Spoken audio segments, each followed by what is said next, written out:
Ja,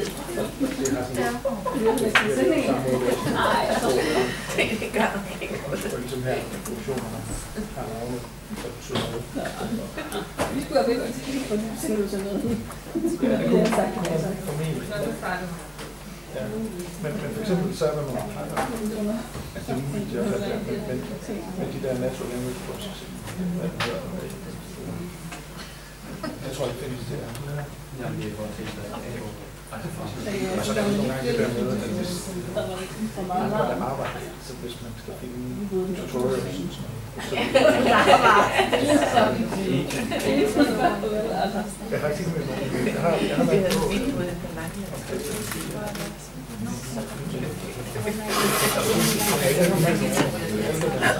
Okay. So let's return. We've got the figure here. You can see, we can interpret the interaction now. Before we just had a minus 1 point something, and it wasn't quite sure what that minus 1 point something mean, what the sign of that means. But now we can see what the sign of it means. The sign of it means that there's a greater effect of cylinder on city fuel efficiency for VW than there is of cylinder on fuel efficiency for Audi. Okay? So that means if you want a fuel efficient car, you shouldn't buy a VW if they release a 10-cylinder model, which isn't in this data. So if you're buying a 10-cylinder model, buy an Audi. If you're buying an 8-cylinder model, buy an Audi. If you're buying a 6-cylinder model, it doesn't matter. If you're buying a 4-cylinder model, buy a VW. Kind of makes sense given the brand, right? Was it minus 1 in relation to the Audi or in relation to the... With Audi as the baseline, yeah. VW as the... So Audi is 0, VW is 1, dummy coding. And cylinder 0 to infinity. And the interaction's minus 1 for those effects. But I always get very confused trying to keep track of minus and plus when we're talking about interaction. So always plot it out so then you'll be able to see it. So this fits our preconceptions of who buys Audis and why versus who would buy a VW and why. And how do we do that? How do we add those lines? Adela was exactly right. It's A-B model, and I was cutting and pasting the right piece of code, but you also have to cut and paste the LM part. So what does this do? What is this function and what does it do? I'll write it out. AB line draws a line from A to B, basically. It's different to something called lines, which will connect all the dots. We don't want to do that. We want to draw a line. So this will draw a line from A to B for you. And the line that we want to draw from A to B is just the linear model. So to do that, we just cut and paste the same code we had before for making the model object. So perhaps actually we could even, no, it's not going to work. I was going to say we could even cut and paste one of our models from before, but we haven't actually evaluated this model. We've done something particular here. We made a new model object which is just for the Audis for this specific occasion. So this is a different model object to what we were using before. So this is a model of the effect of cylinders on city cars just for the Audis. And that'll be drawn in black.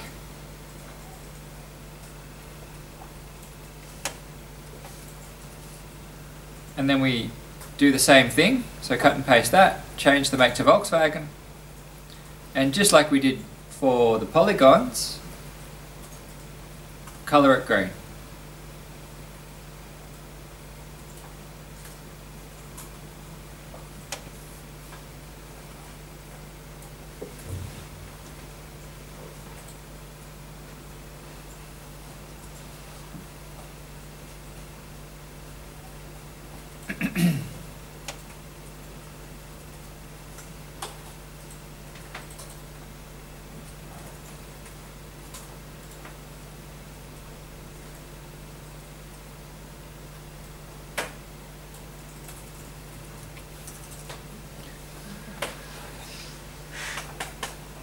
And that can be a good line of code to have to be able to come back to. Has everybody with functional computers got that?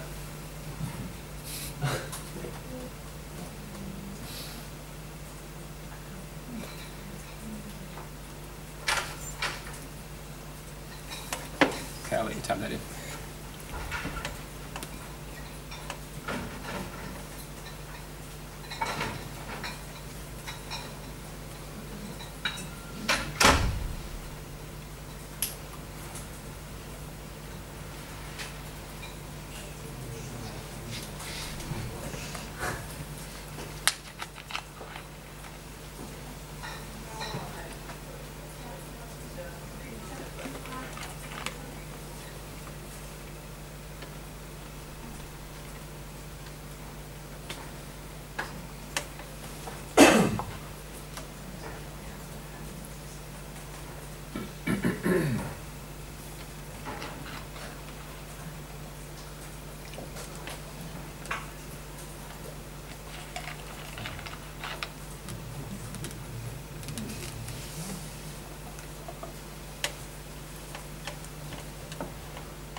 I'm not hearing typing or clicking. Does that mean that everybody's got it in? Yeah. Okay. So that's always plot interactions because it's easier to just look at them. So moving on. Let's go back to that thing that we noticed before when we were doing our when we were looking at the health and socioeconomics data.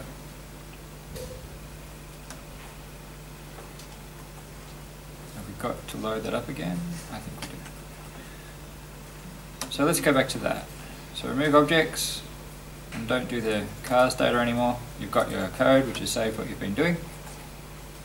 And we will load up again the Gapminder data.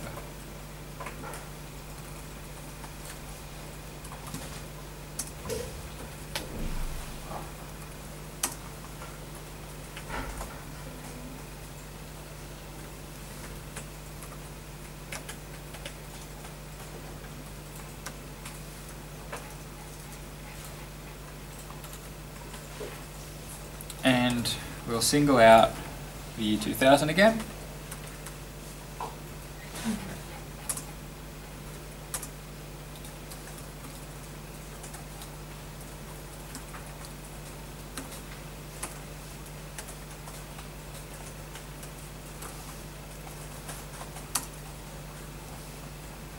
Make sure that works.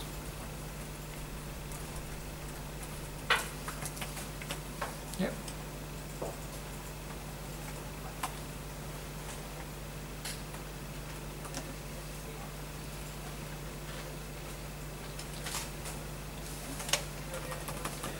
Let's look again at this figure that we had. Oh, sorry. Let's look again at this figure that we had before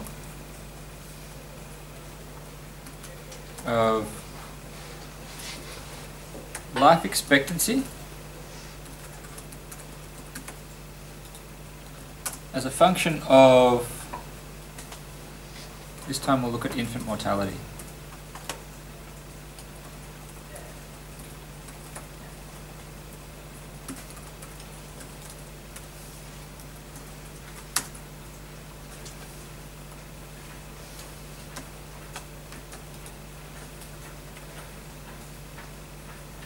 Okay, so that'll be a fairly high correlation. Because of our intuitions about correlations, that's probably high 0.8s to 0.9. And one of the things we noted in one of our previous data sets, I'm not sure if it was this one, but it was one of them, was that maybe there's something different going on up here to what there is going down there. Maybe it's not really a straight line. Maybe it's a parabola.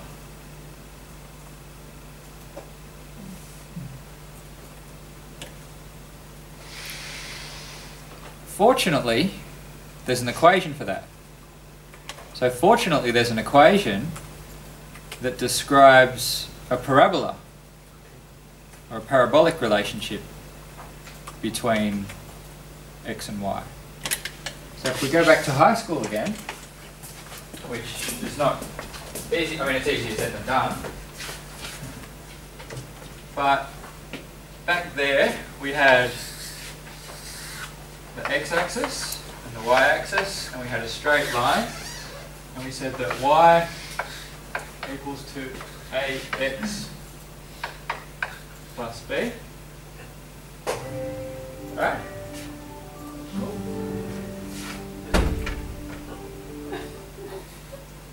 Okay, this may be something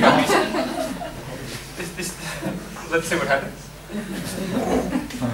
I'll probably get this inverted and wrong, but let's see how we go. An equation describing a parabola. What's a parabola? A parabola is just a curve. So let's put 0 in the middle to make it more pedagogical. So here's 0 on the x-axis, and here's our ax plus b line, positive line. And what the parabola is, it describes the function, or the function we use to describe a parabola, or a curve like this, involves a squared number. So here y equals ax squared plus bx plus c. So why does that work? Well, you can take your x's, and if you square your x, so if x is minus 2, and you square it, you'll get a positive number. And then you add whatever this a is times by whatever this a is, add the x times whatever this b is, and then add the c, which will give you the y-intercept. So c is still y-intercept. X is still your straight line component, but now we're adding another component, and that's this curve. So without having to go too much into your old linear algebra days, all I want you to remember is that the line can be curved, and we represent that within this framework as a square. And that makes sense because as you increase along the x-axis, every time you square a number, you get a bigger and bigger number on the y-axis. So 2 squared gives 4, 3 squared gives 9, 4 squared gives 16, 5 squared gives 25, and if you draw a line between all of those data points, you get a curve. So that's how we capture a curve. Does that make sense? Yeah. So that's the equation for capturing a curve. So what we're going to do is still called linear modelling, but what we're going to do is model a nonlinear effect, or a curved effect, using a polynomial. Where we've got this curved component, and a straight line component, and a y-axis intercept. So let's build that up one step at a time.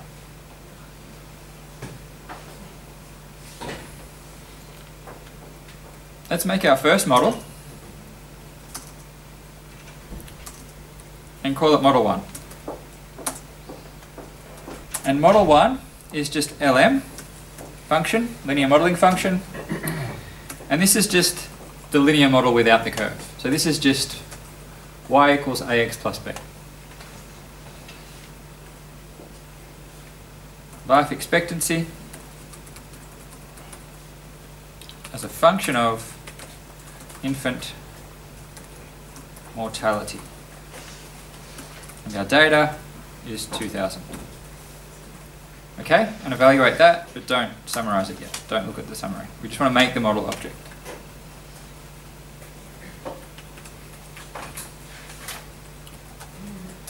And what we want to do now is add this nonlinear term too. So the way we do that is by taking the thing that we're interested in this case infant mortality, and squaring it. And that'll give us infant mortality squared.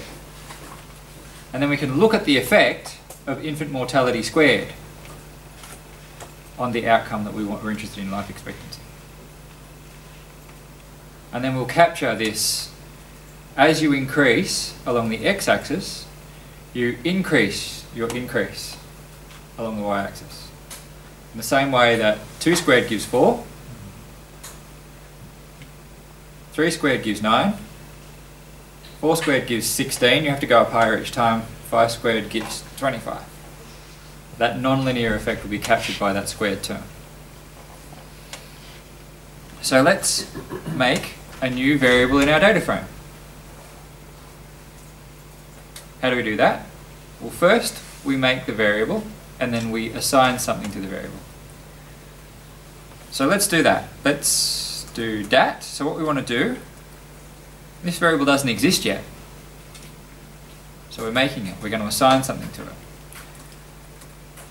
This column doesn't yet exist in our Excel file.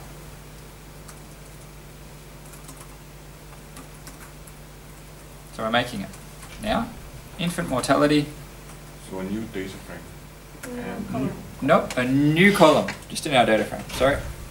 Thank you. Old data frame and new column. And that is equal to our old column times itself. And there's a function for that. I think. No, oh that's right, yes, there's a power. The way that you do this, if you want to square things, is your accent, I think it's up there with your tilde, to the power of 2.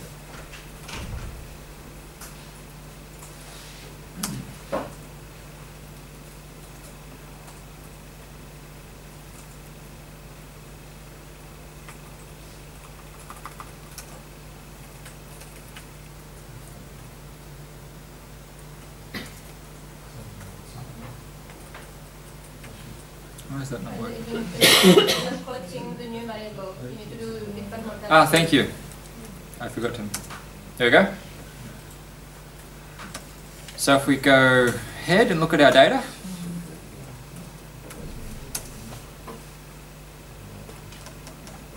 we have a new column on the end of our data frame.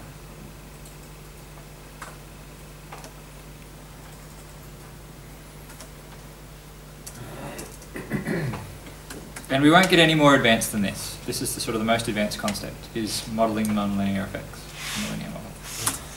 So let's make model 2, life expectancy.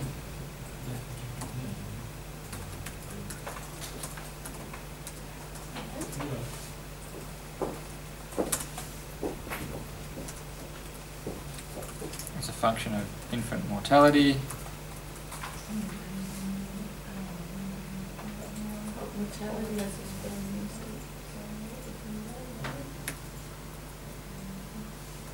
Plus,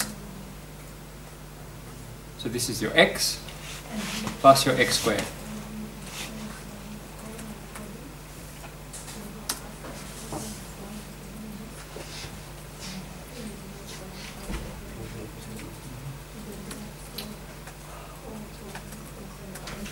So now we've got our parabola, which we can use to account for that curve if it's really there.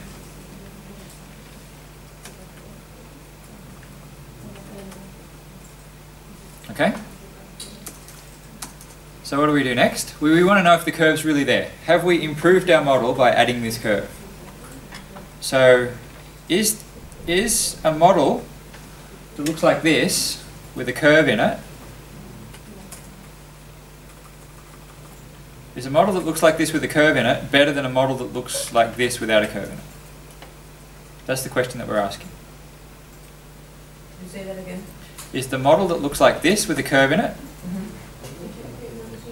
better than a model that looks like this? Where better is explains more of the variance, has a lower overall sums of squares, so has a lower distance between each of the data points and the curve that we're now going to draw through the plot. So do we gain anything explanatory in terms of explanation by adding this curve that we didn't have by the straight line? Going back to all the stuff that we've been talking today. So how do we do that?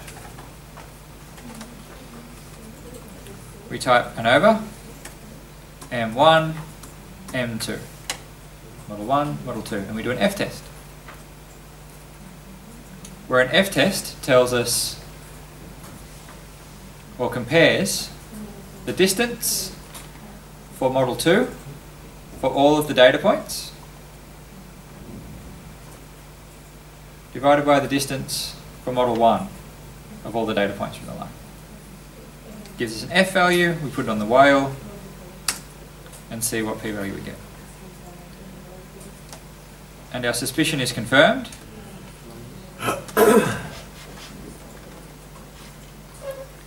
We've improved the model significantly.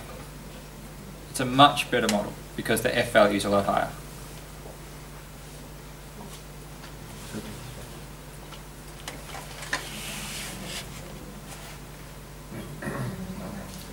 So that tells us that there's a non-linear relationship between infant mortality and life expectancy.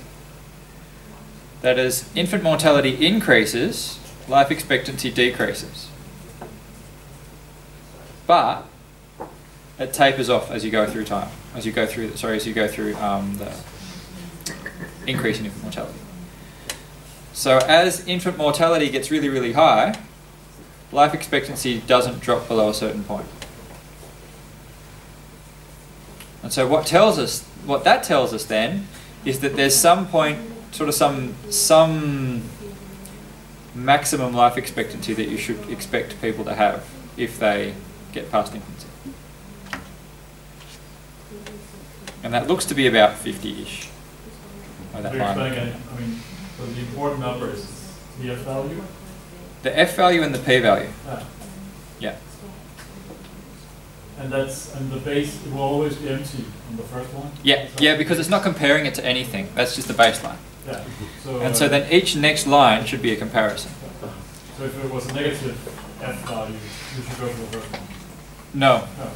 You can't get a negative f value because it's a ratio. That's right, Yeah. So if it's less than 1, it's going to be really low. Okay. Yeah.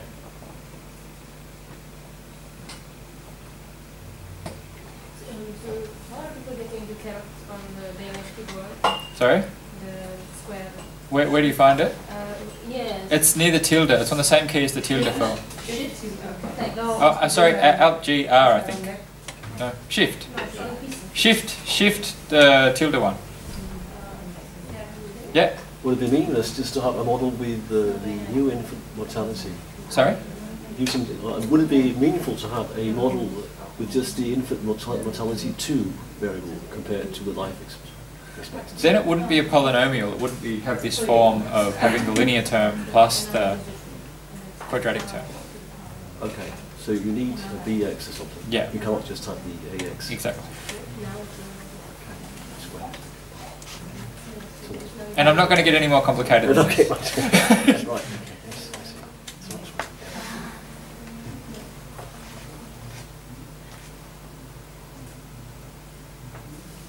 So now we can go in and look at our model. Sorry.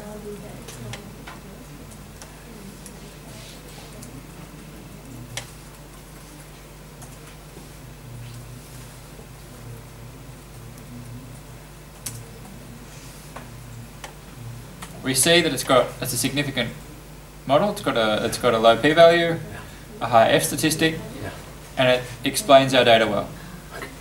Fantastic improvement. And that these terms are also significant. So what this tells us, I'll print that again so that everything's on the same line. So what this tells us is that there's a significant effect of infant mortality and a significant effect of this equation, of this square in the equation. So of A. in that model over there.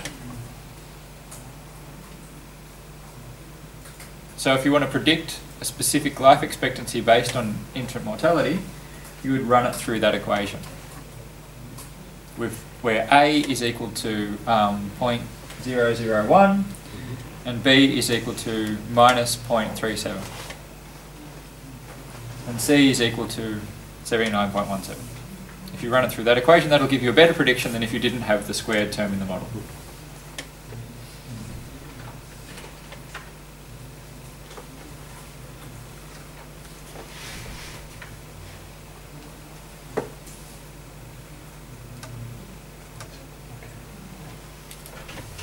And we can even be wild and try to plot that.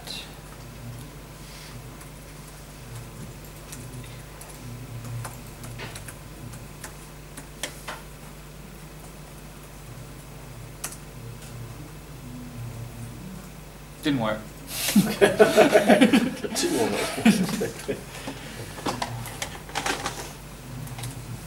Okay. So that's the most complex that I'm going to get. You've learned a lot of stuff today.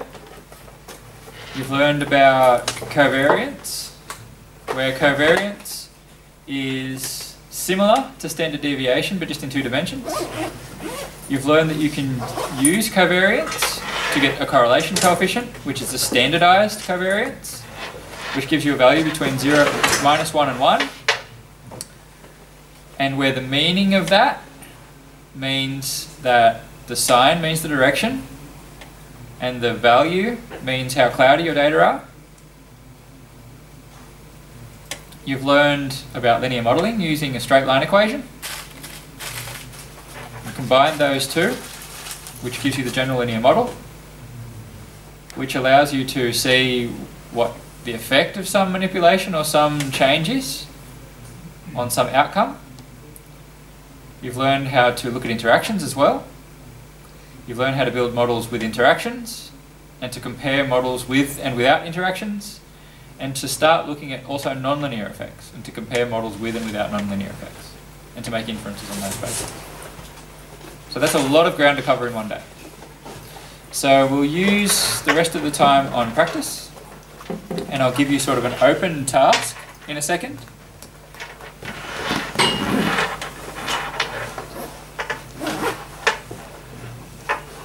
But what I'll do first is I'll explain this concept of nested models properly. So I looked up the proper definition.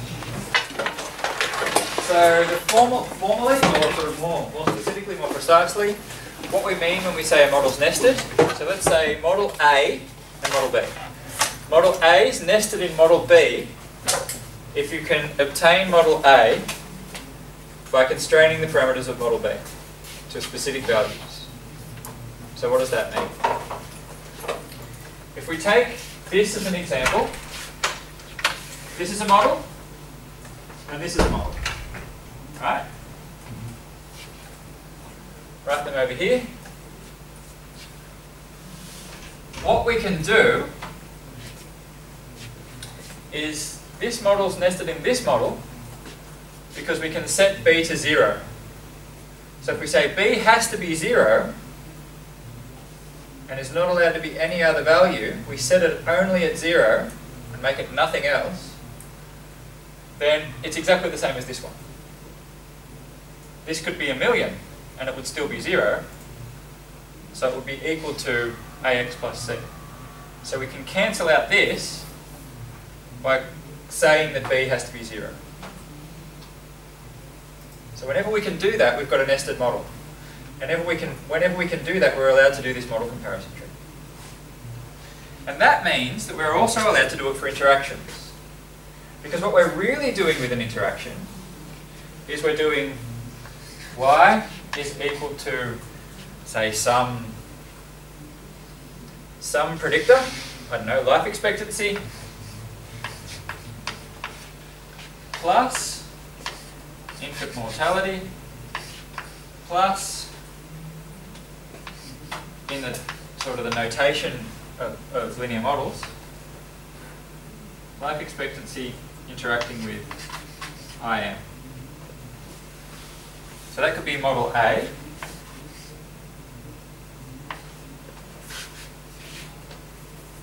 consistent, make the more complicated one model B.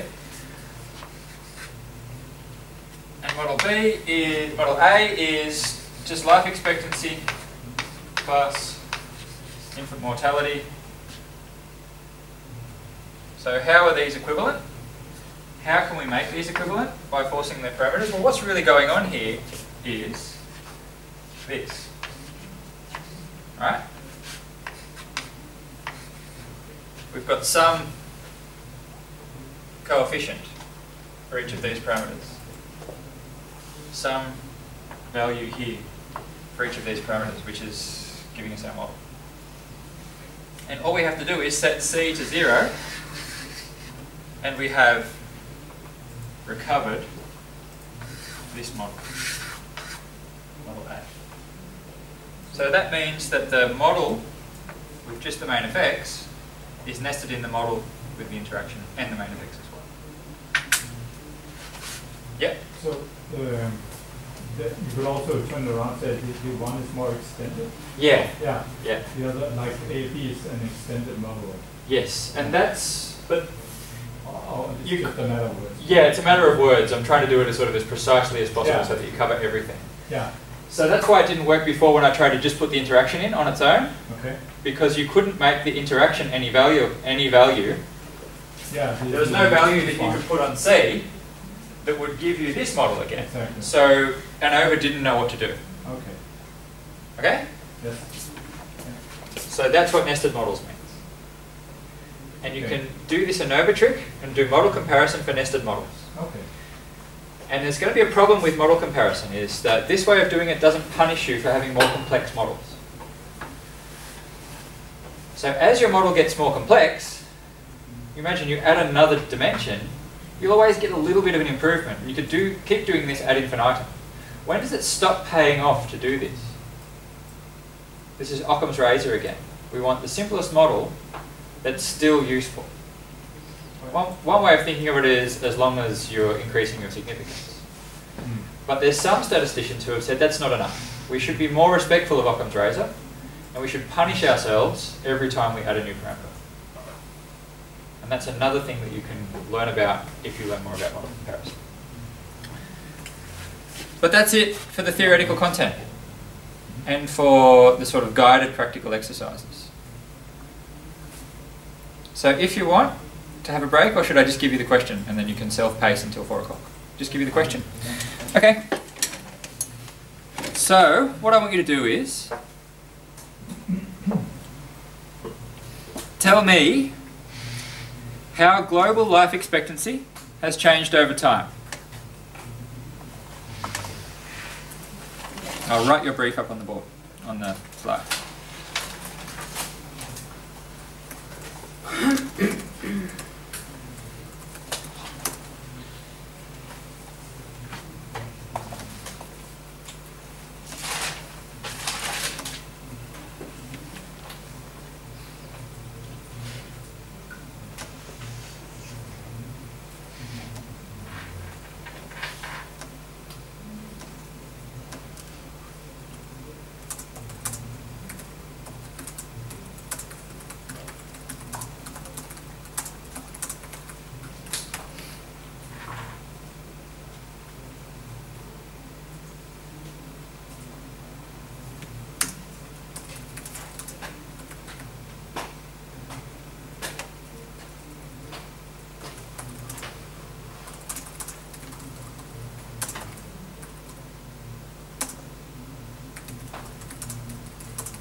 There you go. And if you run out, we'll do another one. I've got another one prepared.